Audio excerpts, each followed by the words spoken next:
بسم اللہ الرحمن الرحیم۔ شروع اللہ کے نام سے جو بڑا مہربان اور نہایت رحم کرنے والا ہے۔ پیارے دوستو السلام علیکم۔ شہر مکہ میں ایک زمانے میں ایک بہت مشہور خاتون رہا کرتی تھی۔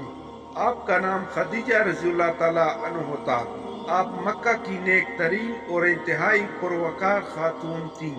آپ کے بلند اخلاق اور تعمیری کردار کی بنا پر لوگ آپ کو طاہرہ کے خطاب سے پکارتے تھے۔ آپ بہت متمول خاتون تھی۔ آپ ایک منجھی ہوئی تاجرہ بھی تھی۔ آپ کی تجارت اور کاروبار بڑے زوروں پر تھے اور آپ کو بے حساب منافع ہوتا تھا۔ اپنے وسیع کاروبار کی کامیابی کے لیے کمیشن اور شراکت پر لائق محنتی اور شریف لوگوں سے آپ کا لین دین رہتا تھا۔ آپ نے یک کے بعد دیگرے 2 بار شادی کی تھی، مگر بدقسمتی سے ہر بار آپ کے خاوند کا انتقال ہوتا رہا۔ آپ کی عمر 40 برس تھی۔ ایک بار حضرت خدیجہ رضی اللہ تعالیٰ عنہ کو کاروباری سلسلہ میں حضور صلی اللہ علیہ وآلہ وسلم سے واسطہ پڑا۔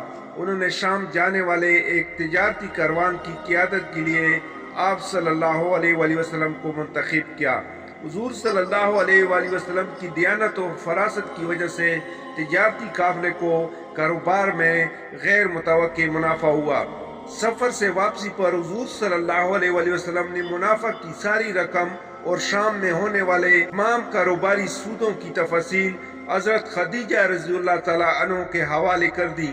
حضرت خدیجہ رضی اللہ تعالیٰ عنہ کو نہ تو اتنے زیادہ منافع کی توقع تھی اور نہ اس سے پہلے کسی نے آپ سے اس کمال دیانتداری سے لین دین کیا تھا۔ چنانچہ حضور صلی اللہ علیہ وآلہ وسلم کی تاجرانہ لیاقت اور دیانت کے صلہ میں انہوں نے آپ صلی اللہ علیہ وآلہ وسلم کو طے شدہ منافع سے کہیں زیادہ رقم پیش کی۔ مکہ میں حضور صلی اللہ علیہ وآلہ وسلم کے بلند اقبال اور نیک سیرت کی شہرت سے حضرت خدیجہ رضی اللہ تعالیٰ عنہ پہلی بہت متاثر تھی۔ آپ صلی اللہ علیہ وآلہ وسلم کے ساتھ پہلے تجارتی معاملے سے اس تاثر کو مزید تقویت ملی۔ مکہ کے متعدد عالی نسب افراد آپ سے شادی کے خواہشمند تھے، مگر آپ کا رجحان حضور صلی اللہ علیہ وآلہ وسلم کی طرف تھا۔ حضور صلی اللہ علیہ وآلہ وسلم سے نکاح کا ارادہ کر لینے کے بعد حضرت خدیجہ رضی اللہ تعالیٰ عنہ نے بہت سنجیدہ رویہ اختیار کیا۔ آپ نے اپنے ایک قریبی سہیلی نفیسہ کے ذریعے حضور صلی اللہ علیہ وآلہ وسلم سے ابتدائی بات چیت بھی کی۔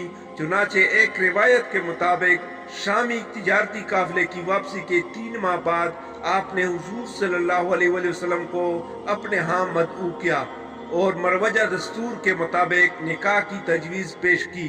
حضرت خدیجہ رضی اللہ تعالیٰ عنہ کے والد خیلد حرب الفجار میں جاں بحق ہو چکے تھے، اس لیے نکاح میں باپ کے تمام فرائض آپ کے چچا نے ادا کیے۔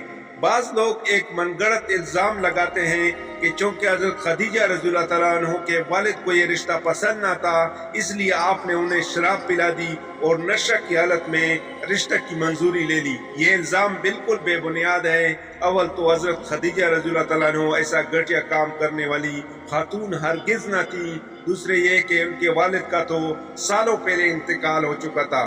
نکاح کے وقت حضرت خدیجہ رضی اللہ تعالیٰ عنہ کی عمر مبارک 40 برس تھی اور حضور صلی اللہ علیہ وآلہ وسلم اپنی مبارک زندگی کے 25 سال پورے فرما چکے تھے۔ حضور صلی اللہ علیہ وآلہ وسلم اور حضرت خدیجہ رضی اللہ تعالیٰ عنہ کے نکاح کی تقریب بڑے پروقار طریقے سے منعقد ہوئی۔ خطبہ نکاح آپ صلی اللہ علیہ وآلہ وسلم کے چچا حضرت ابو طالب نے پڑھا۔ دعوت ولیمہ کے لیے کئی اونٹ ذبح کیے گئے، متعدد مہمان مدعو تھے، ہر طرف مسرتوں کا دور دورہ تھا۔ شادی سے کافی عرصہ پہلے حضرت خدیجہ رضی اللہ تعالیٰ عنہ نے ایک خواب دیکھا تھا کہ آپ کے گھر میں چاند اتر رہا ہے۔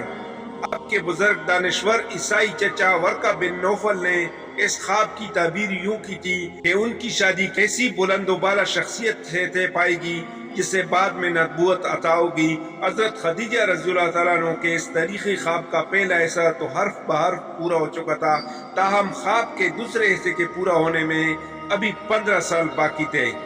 یہ شادی بہت پرمسرت اور کامیاب ثابت ہوئی۔ آپ صلی اللہ علیہ وآلہ وسلم کے ہاں یک کے بعد دیگرے 3 لڑکے پیدا ہوئے جن کے نام یہ رکھے گئے: حضرت قاسم رضی اللہ تعالیٰ عنہ، حضرت عبداللہ رضی اللہ تعالیٰ عنہ، حضرت ابراہیم رضی اللہ تعالیٰ عنہ، یہ تینوں اپنے ابتدائی بچپن میں قبل از نبوت دور ہی میں مکہ میں انتقال فرما گئے۔ ایک کامیاب ازدواجی زندگی اور خوش باش گھرانے میں ان ننھے بچوں کی حسرتناک وفاتی واحد غم کا موجب تھی۔ خاندان کی 4 صاحبزادیوں کے نام یہ ہیں: نمبر 1 سیدہ زینب رضی اللہ تعالیٰ عنہ، نمبر 2 سیدہ رقیہ رضی اللہ تعالیٰ عنہ، نمبر 3 سیدہ ام کلثوم رضی اللہ تعالیٰ عنہ، نمبر 4 سیدہ فاطمہ الزہرا رضی اللہ تعالیٰ عنہ۔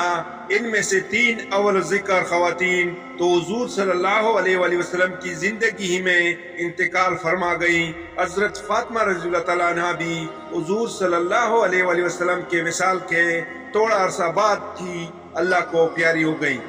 حضرت خدیجہ الکبریٰ رضی اللہ تعالیٰ عنہ سے نکاح کے بعد حضور صلی اللہ علیہ وآلہ وسلم کو مالی مشکلات سے قدر نجات میسر آئی۔ حضرت خدیجہ رضی اللہ تعالیٰ عنہ بے مثال اخلاق اور بے حساب دولت کی مالک تھی۔ عورتوں میں سب سے پہلے اسلام قبول کرنے کا عظیم شرف بھی آپ ہی کو نصیب ہوا تھا۔